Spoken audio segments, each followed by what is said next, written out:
सम्पूर्णमा नमस्कार।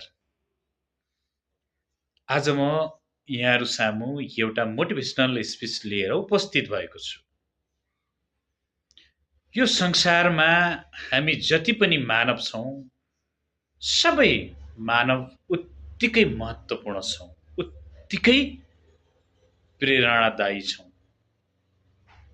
र हामी जस्तै व्यक्ति अर्को कोही पनि यो संसारमा छैन र हुने पनि छैन।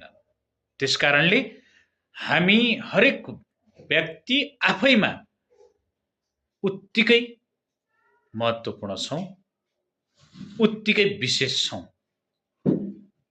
त्यसैले हामीले हाम्रो जीवनलाई अरूको जीवनसँग तुलना गरेर दुखी बनाउने कर्म चाहिँ बन्द गर्नै पर्छ।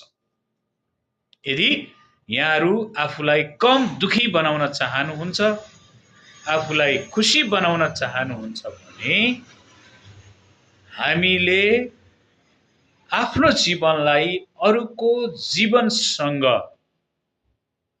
तुलना गर्ने कार्य बन्द गर्नै पर्छ। बन्द गरौँ भन्ने विशेष अनुरोधका साथ म आजको यो भिडियोबाट बिदा चाहन्छु। यहाँहरुको दिन शुभ रहोस्। धन्यवाद। नमस्कार।